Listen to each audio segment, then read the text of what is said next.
Resolver equações sempre foi assunto que fascinou bastante os matemáticos ao longo da história. A descoberta dos números complexos se deu em várias etapas e contou com várias contribuições. Os matemáticos antigos da Grécia já conseguiam resolver equações do segundo grau. Os matemáticos hindus avançaram nas pesquisas em equações do segundo grau, com a fórmula de Bhaskara, a qual o nome sugere sido desenvolvida pelo matemático Bhaskara. Porém, não foi descoberta por ele, e sim por um matemático hindu. Se naquela época o delta desse o resultado em negativo, não perturbava muito os matemáticos. Eles sempre diziam que o problema não tinha situação ou solução. Contudo, começou a ser resolvida em 1510, quando Scipione encontrou uma forma de resolver a equação do terceiro grau, a qual ele morreu antes mesmo dela ser publicada e levada à tona. O único que teve conhecimento da solução da equação do terceiro grau foi Fiore, aluno de Scipione. Fiore, sendo o único portador da solução da equação do terceiro grau, Fiore desafiou o matemático Tartaglia a resolver algumas equações que ele desenvolveu. Fiore, achando que nem outro matemático conseguiria resolver equações do terceiro grau, acontece que quando Fiore desafiou Tartaglia, ele conseguiu resolver os desafios de Fiore, e nisso deixou Fiore humilhado. O matemático Cardano pediu a Tartaglia que o revelasse a solução da equação do terceiro grau. Nisso, Tartaglia negou.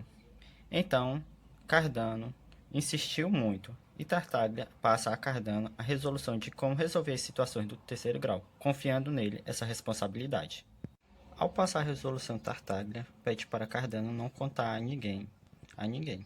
Porém, Cardano quebrou sua promessa em 1545. Publicou seu livro, que logo se tornou um sucesso, com a fórmula de Tartaglia. Com isso, a fórmula passou a ser chamada a fórmula de Cardano, a tal fórmula que dava a raiz de números negativos. E no meio dessa disputa pela resolução da equação do terceiro grau, é que se percebeu que os números reais não eram o suficiente para armazenar esse novo grupo. Então, foi criado um novo conjunto, o conjunto chamado números complexos. Quem ajudou na descoberta do novo conjunto dos números complexos foi Bombelli. Na primeira metade do século XVII, Descartes publicou em seu livro O Invento da Geometria, onde ele utiliza a equação terceiro grau, e a partir disso, ele começa a estudar equações algébricas. Um dos matemáticos que mais produziu e publicou em seus livros foi Euler, quando o cálculo integral e diferencial inventado por Newton estava em expansão. Devido a uma doença, ele perdeu a visão do olho esquerdo aos 28 anos e viveu totalmente cego nos seus últimos 18 anos de sua vida, mas continuou produzindo, guiado pela sua memória.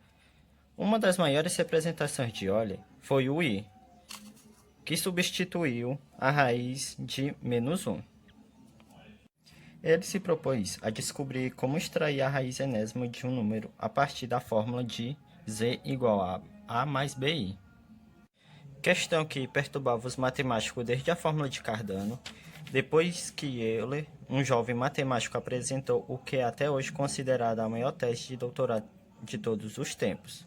Esse jovem foi Carl Gauss, que prova no teorema fundamental da álgebra, onde afirma que toda equação polinomial de coeficientes reais ou complexa tem pelo menos uma raiz complexa. Assim, o teorema fundamental da álgebra resolveu a questão das soluções de equações algébricas e ainda mostrou que o conjunto dos números complexos é o melhor conjunto para se tratar do assunto, pois contém todas as soluções de qualquer equação algébrica, de qualquer grau.